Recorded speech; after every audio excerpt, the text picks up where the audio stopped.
Hello everyone, this is class 8 subject science chapter number 5 coal and petroleum. Read all the questions and answers today. Now, first, question number 1. What are the advantages of using CNG and LPG as fuel?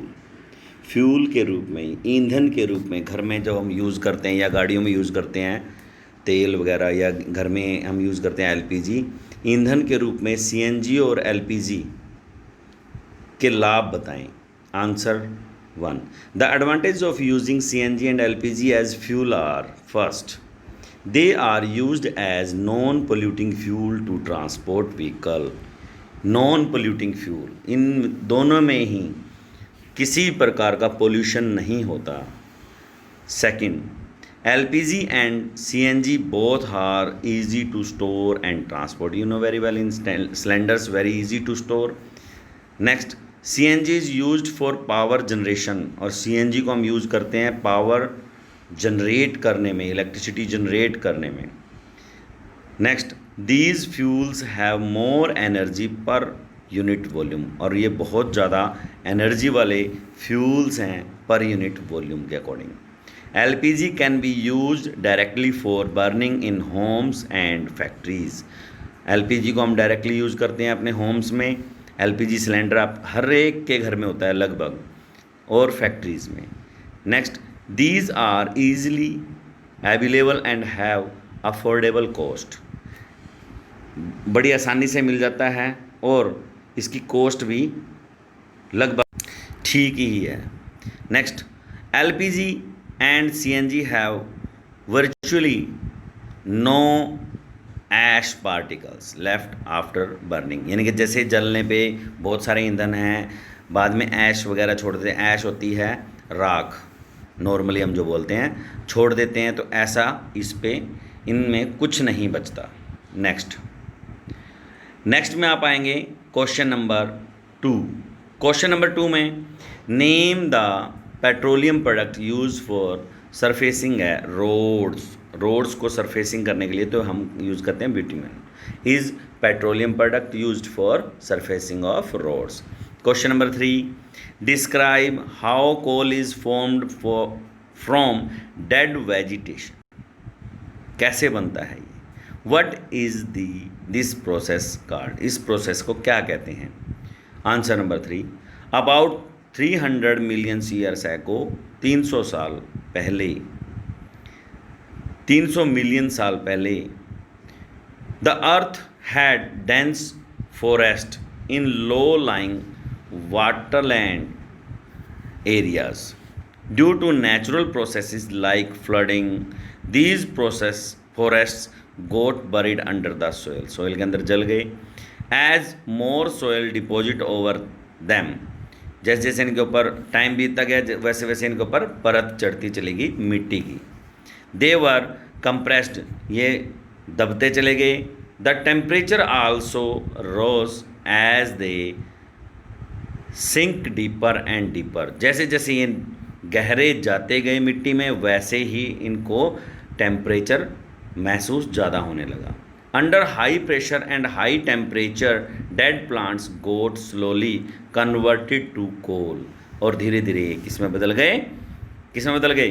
कोल में बदल गए। सारे के सारे plants जितने भी थे सभी कोल में बदल गए।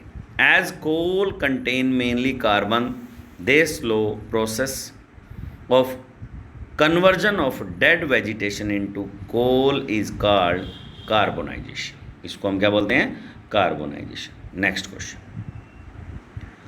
Question number 6, explain why fossil fuels are exhaustible natural resources. Answer number 6, fossil fuels are formed over a period of millions of years by the action of high temperature and high pressure. As you know, in previous question we read this, on the remain of dead plants and animals. These fossil fuels are exhaustible natural resources because if these are exhausted by human activity cannot be recreate in a short period of time. See in the picture.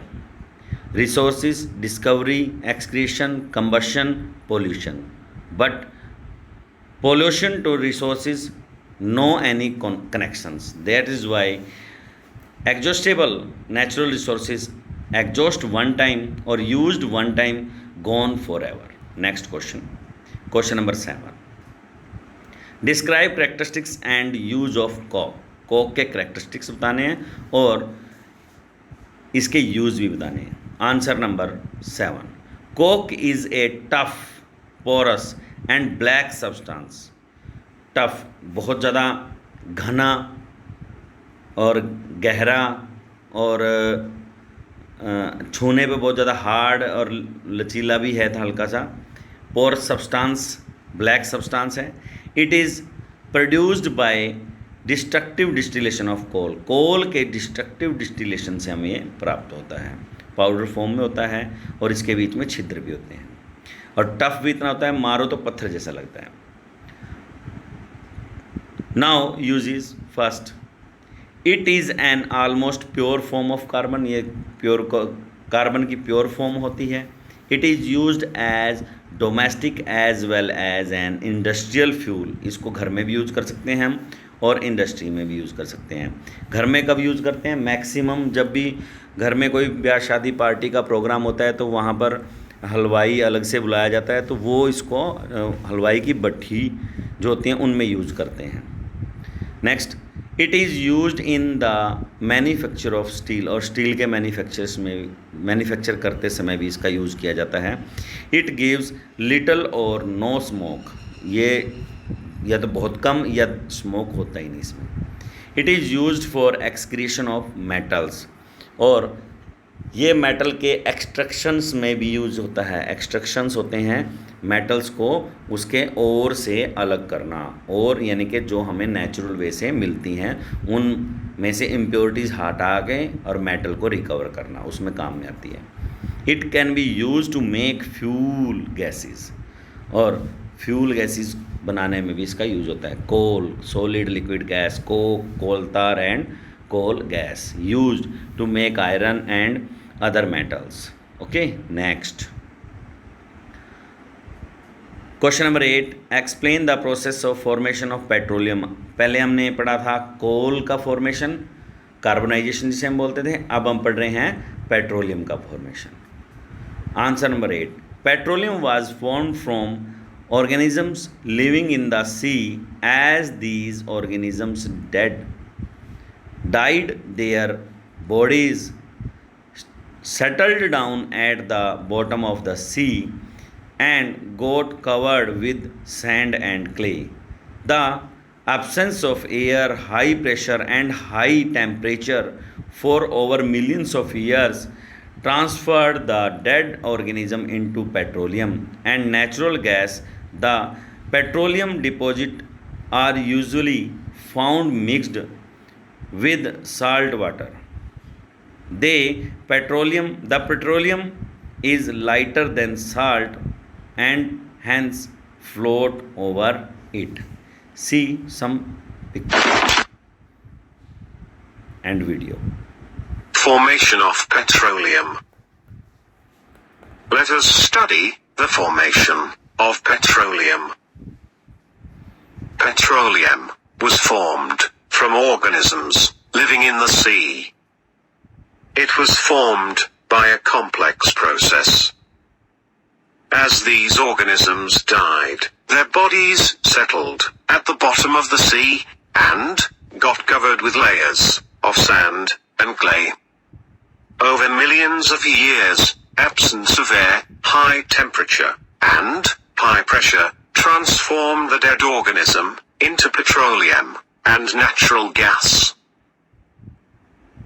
Petroleum layer is formed above the underground water layer, as it is lighter than water. Petroleum is a non-renewable resource and is used on a very large scale. The world's first oil well was drilled in Pennsylvania, USA, in 1859. About 8 years later, that is, in 1867, oil was found at Mukum in Assam. In India, oil is also found in Gujarat, Mumbai High, and in the basins of Godavari and Krishna. So these places we found that petroleum. Next question में आएगा C. This is the way to check out about the petroleum in the sea. By the radar we can transmit some radiations. After that they recovered by the receivers and they tell us about the position. आज से लगभग 6.5 करोड़ साल पहले एक 12 kilometre के diameter का asteroid पृथ्वी की gravitational field में प्रवेश कर बहुत तेजी से पृथ्वी की तरफ बढ़ने लगा। हजारों किलोमीटर की रफ्तार से पृथ्वी के वायुमंडल में प्रवेश कर यह एस्टेरॉयड एक जलते हुए गोले की तरह पृथ्वी से जा टकराया। पृथ्वी से टकराते ही ये एस्टेरॉयड सैकड़ों हजारों किलोमीटर के रेडियस में जीवन को पूरी तरह से खत्म कर दिया। चारों तरफ धूल और धुआं का बादल छा गया। पूरे कि कैसे डायनासोर्स का अंत हुआ, उसके बाद किस तरह पृथ्वी के सरफेस पर वार हुआ। एक कॉमन मिसकंसेप्शन समाज में ये फैला हुआ है कि डायनासोर्स के शव करोड़ों साल तक जमीन के नीचे दबे होने के कारण फॉसिल्स फ्यूल यानी आज जो हम पेट्रोल और डीजल यूज कर रहे हैं उसमें कन्वर्ट हो गए हैं। पर ये अवधारणा पूरी तरीके से सही नहीं है। आइए एक नजर डाल लेते हैं कि ये क्रूड ऑयल यानी ये कच्चा तेल आखिर फॉर्म कैसे हुआ। आज जो दुनिया में सबसे बड़ी संपत्ति है, मनुष्य ने आज से 30 करोड़ साल पहले के जीवों और पौधों से कच्चे तेल को प्राप्त किया है। तो आखिरकार ये बनता कैसे है? कच्चा तेल आज से करोड़ों साल पहले डायनासोर से भी पहले के समय के जीव, पौधों और समुद्री प्लवक ये सब के मरने के बाद करोड़ों साल के अंतराल में जमीन के नीचे दब जाने से बने। कैसे? समय के साथ ये जीव जहां मरे, चाहे जमीन पर या समुद्र में, वहां पर इनके ऊपर गाद, रेत और मिट्टी की लेयर्स बढ़ती गईं और काफी मोटी लेयर्स इनके ऊपर बन गई। बल्कि ये लेयर कम से कम 10,000 फीट यानी 3 किलोमीटर से भी ज्यादा बन गई। इतनी मोटी लेयर इन मृत जीवों, पौधों के ऊपर काफी ज्यादा प्रेशर लगाने लगी और इतना ज्यादा प्रेशर इनके तापमान को भी काफी बढ़ाने लगा। करोड़ों साल तक इतना ज्यादा तापमान और प्रेशर इन जीवों और पौधों को बिना ऑक्सीजन के पकाने लगा, जो इन जीवों को डिकम्पोज कर दिया। और ये डिकम्पोज्ड केमिकल पृथ्वी के क्रस्ट में मौजूद दरारों में जाकर ट्रैप हो गए और निर्माण किए कैरोजेंस का।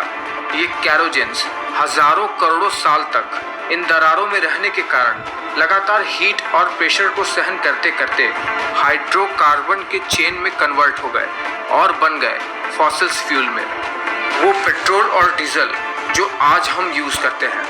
अगर इन जीवों के ऊपर की लेयर की वजह से तापमान 260 डिग्री सेल्सियस से ऊपर पहुंच जाए तो ये जीव किसी भी तरह के फॉसिल्स फ्यूल में कन्वर्ट नहीं होते, बल्कि ये नष्ट हो जाते हैं। तो अब प्रश्न उठता है कि इन डायनासोर्स के शवों के साथ हुआ क्या?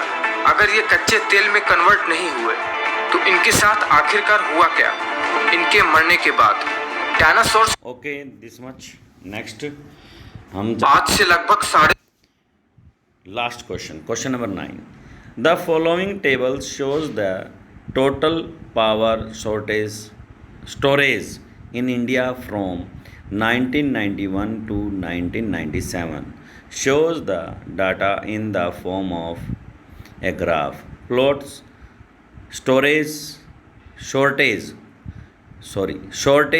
percentage for the years on the y-axis and the years on the x-axis. See some datas, serial number 1 2 3 4 5 6 7 और some years दे रखे हैं, उसके आगे शॉर्टेज दे रखी है और नेक्स्ट आंसर्स में इसका दिखाया गया है graph according to this available data. Now thank you for watching this video. Bye.